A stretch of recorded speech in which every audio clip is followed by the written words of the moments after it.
citizen of Falcon Falls. I am Deputy Director Lawful Adam of Falcon Falls News Network, and we are joined today with political analyst and Mayor of Hillsborough, Reaper Revenant, again to discuss some new developments in the gubernatorial race in Falcon Falls. The first interesting thing that I want to start with is that first we had Sergeant Maple Bacon, as we discussed last night, drop two of his lieutenant governor picks, epics, and Garrett Kreisler. Well, it appears that another candidate is doing that exact same thing in Orange Bear. Orange Bear has dropped Danny Beck for a newcomer. I hope I don't say this wrong, but like Awesome H Underwood, I believe, is their name. They are a very new person to the community, and I wonder if that's a good pick for Orange to drop Danny and pick a newcomer. Well, it's great to be back. Um, I think for him for Orange's campaign, I think that would may have been the best thing he could do, because I know his new governor pick or lieutenant governor pick is very well rounded and really well respected in the state communities.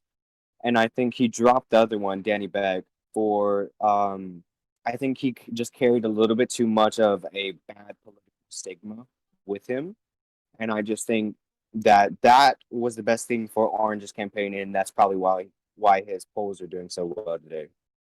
Yeah, yeah, and you talked about the polls. This morning we released a approval poll for gubernatorial candidates, the three Eastern Orange and Sergeant Maple Bacon. But the polls got a little bit messed up. Unfortunately, forgot to set it up completely right. But before everything started getting messed up, it appeared that Orange Bear was actually in the lead. Is that any surprise to you? No, it is not. He built up his campaign on a very, very strong platform. He knows what he's doing, and he knew what he was doing back then.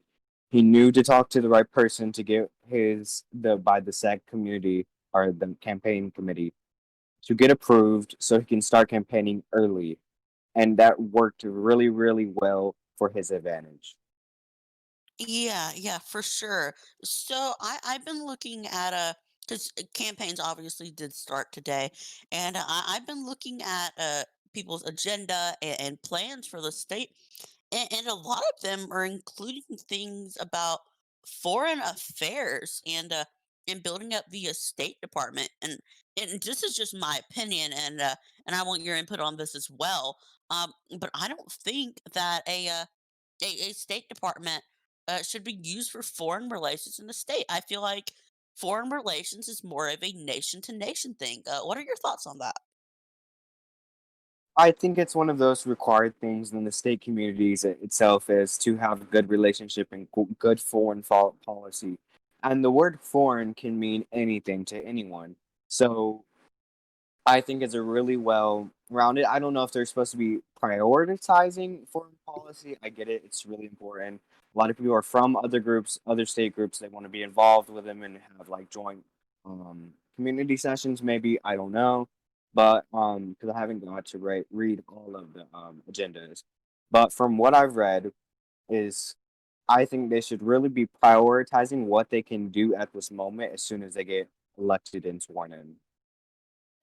So, Eastern Roblox, his main points for his campaign are making sure commerce gets back up, foreign affairs, and then he has some other plans like expanding the judicial branch, ensuring the safety and security of citizens, normal things like that. But you said that people come from different states, and it's essential for a to have a State Department in states. Do you think that states follow a specific formula, following formulas from Mayflower and Firestone on how they set up their government? I mean, I wouldn't say formula, but I would say they're very, very kind of sort of influence. I think you always need someone to look up to, and I think a lot of groups look up to Mayflower and to the really, really long standing communities that are just doing really well. But I think that I think that yeah, you're going to always go off of like what you've been taught. So your principles will reflect of what you think and how you've been guided through this community. Yeah. Yeah, for sure. So now we're gonna move on to the Sergeant Maple Bacon campaign. And as you've seen in the polls before they got trolled on, Sergeant Maple Bacon was trailing by a vote in the approval poll, with Eastern Roblox underneath that. So what do you think he needs to do to build up his base of supporters, or do you think that his supporters just decided to not go out and participate in that approval poll, and maybe he has more of a support base than we're actually able to see? I think the polls really reflect of what their supporters are thinking, how active are your supporters, and how is their turnout. So what I've seen, Eastern has started really slow, and he's not really gotten stuff done. Hasn't campaigned a lot. It's just one of those things. He didn't time it at the right place and time when there's so many big names running for governor this election. So I think it was more of a timing thing than anything else. Yeah, for sure. So we know obviously Orange Bear is starting to do rallies, and we know that it's very important for a campaign to for when people see a rally, they're like, oh, well, I think that this person seems like an interesting person, and maybe that will lead me to vote for them. Talking in the eyes of a potential voter. What do you think rallies do for campaigns? Do you think they help build up energy for potential voters? I think in this case for the gubernatorial elections, I think that is the most important thing to keep your community and support base very active, very like engaged on what you're doing, keep them updated always.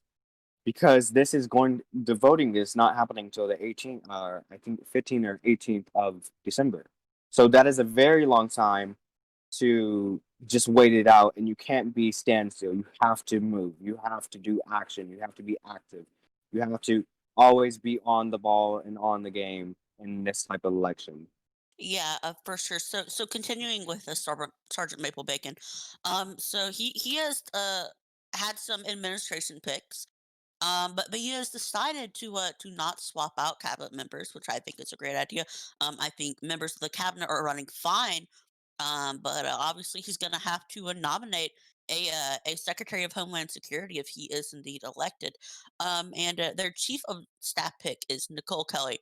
As you know, they've been in multiple states, including having multiple positions in states such as Firestone, and but they are a fairly new person to Falcon Falls. And you think that's going to fare well with her moving on? And do you think having this chief of staff position will be a good thing to add to her resume in her Roblox career?